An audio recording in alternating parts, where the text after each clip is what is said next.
Hello there and welcome back to my channel. Hope you guys are doing good. This will be the season 3 analysis and review of The Mandalorian. Before I start doing my review, I wanted to tell you basically that I did not did a review for The Mandalorian season 1 nor 2 and did not do a review of the Book of Boba Fett.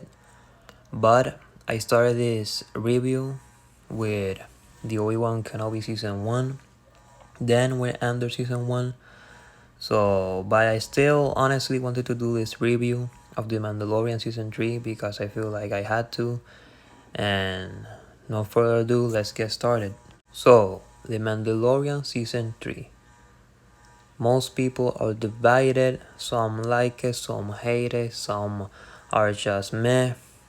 And I'm gonna tell you right now that for me, season 3 was not horrendous, was not the worst, but was not the best. So for me, it's literally right in the middle. Now, I can tell you that personally, I will put season 2 first, like top 1, top 2, season 1, and then last place season 3. Yes, many people were hyped for season 3, including myself, but sadly, it was a little a letdown, and mostly was because, okay, so you have 8 episodes, and literally the 6 episodes, 1 to 6, are really just filler episodes, mid episodes, boring episodes, or bad episodes that don't really contribute to the further plot or moving forward towards the story and a direction. Now, episode 7 and 8, they basically do that, and only those 2 episodes. Now, it doesn't mean because just episodes 7 and 8 were really the good ones that the rest of the episodes were completely bad. I would say some episodes were worse and others were just really regular, frankly, but not all that bad. Now, here I need to talk about spoilers, so I'm gonna tell spoilers ahead. Okay, so for me personally, the worst episode I believe I think it was episode 4, where they basically, the Mandalorians that belong to the clan of Din Mando, basically have to rescue Paz Vizsla's son, because apparently he has a son, that a giant bird thing captured him, took him away towards his nest. And the stupidity is just big in that episode. I mean, they make the Mandalorians look incompetent in all ways. They took a whole day to do a rescue mission just because apparently if they use jetpacks or a ship, the bird is gonna hear it and eat the kid. Well, fast forward, the bird technically had the kid inside him, but then he vomited the kid, which I call that completely stupid because the kid would have been dead in a whole day inside the bird. I mean, what? That didn't make sense. But I believe it was in the same episode, I think, that we got the flashback of Order 66. Basically how Grogu got out and the Jedi who helped him. So that I did like.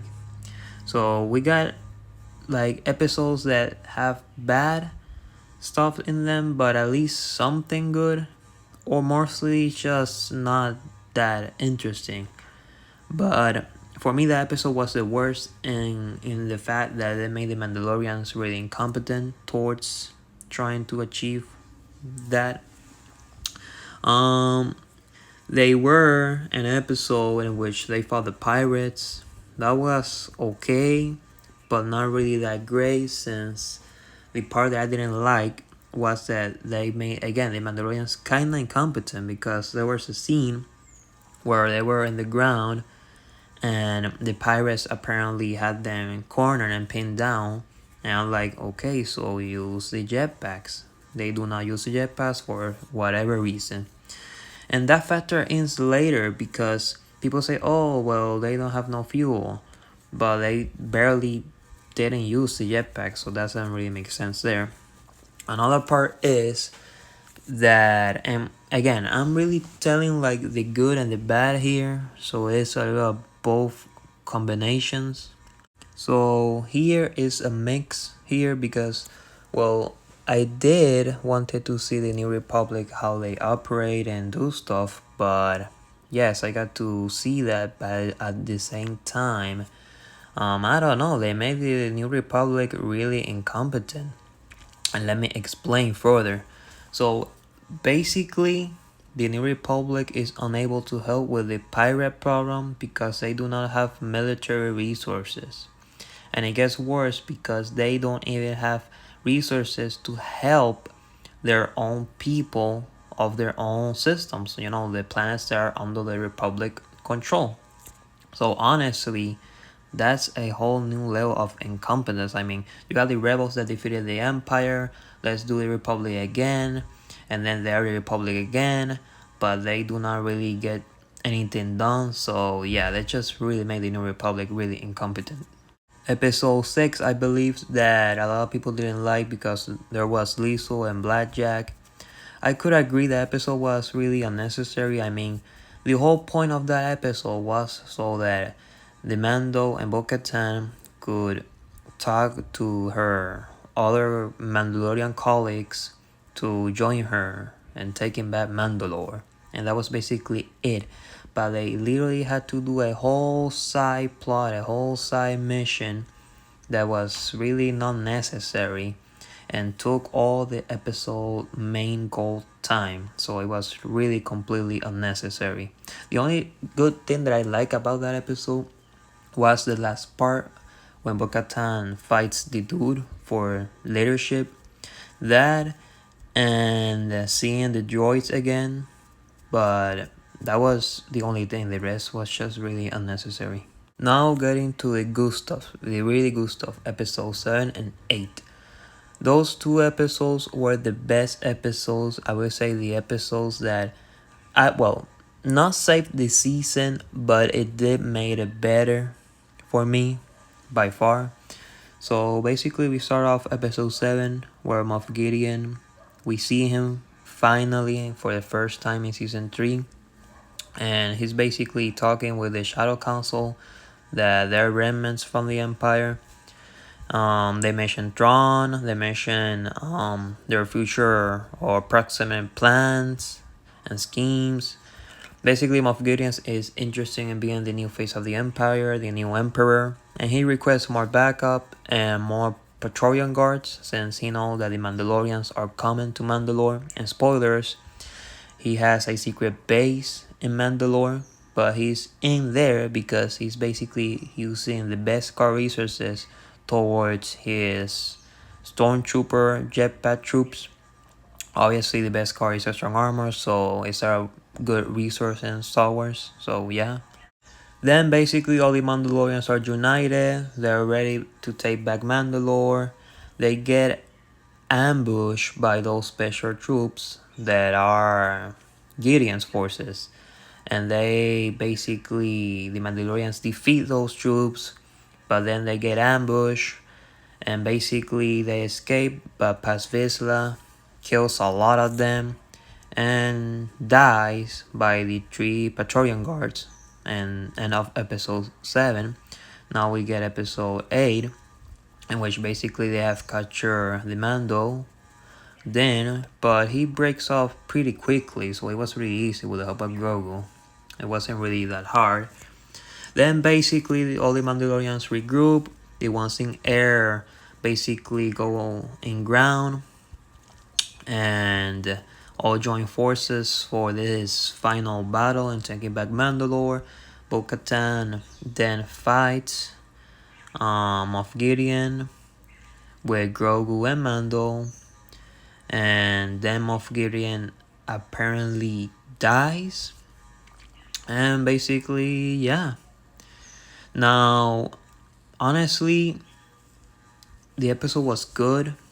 8 and 7, it had a good action, good visuals. Well, basically all episodes had good visuals, but this one had better good visuals and better action, better story in them and plot moving forward, and finally an antagonist. And we're open for maybe a season 4 at the end, since basically the rebel pilot says to Mando like, oh, you wanna work for me in capturing other Imperial remnants or something. So yeah, season 3 of The Mandalorian. What do I think of it? Look, the scene specifically that I liked more or a lot was the Order 66 flashback when Grogu gets rescued by the Jedi. That one I really liked, and the other ones are like a lot, but more in episodes 7 and 8. So basically, that's what I like in terms of episode. Well, yes, 7 and 8. In terms of scene, well, the flashback of Order 66. But yeah, now what do I give season 3? Well, I have not done a review about season 1 or season 2. I can give season 2 a 10 out of 10 and season 1 and 9 out of 10, and that's a quick review for those two.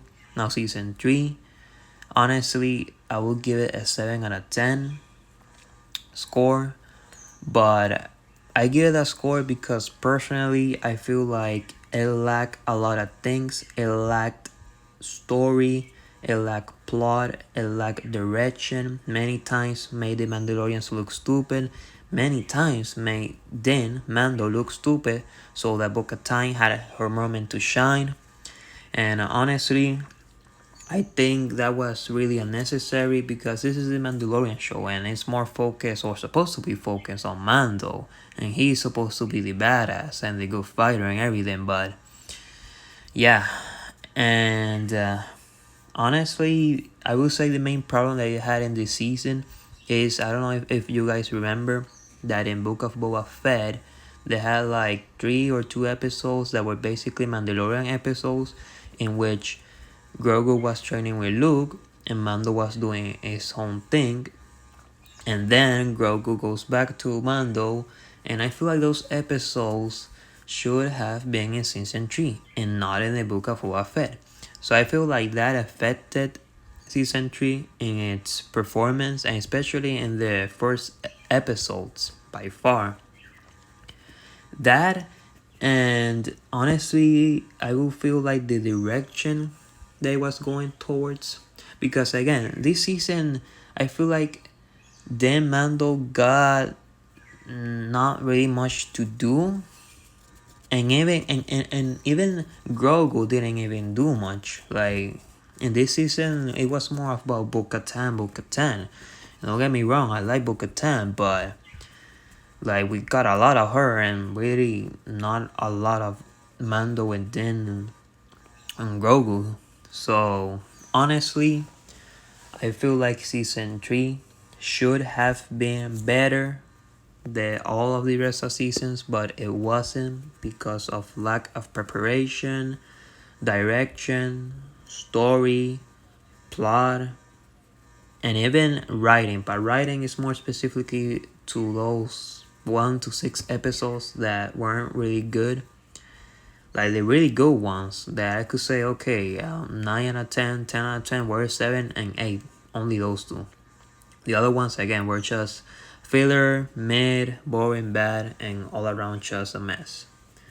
But at least episodes 7 and 8 were good enough to help the score of the season, because let me tell you, if episodes 7 and 8 were basically like the other 6 episodes, I would have given season 3 like a 4 or 5 out of 10.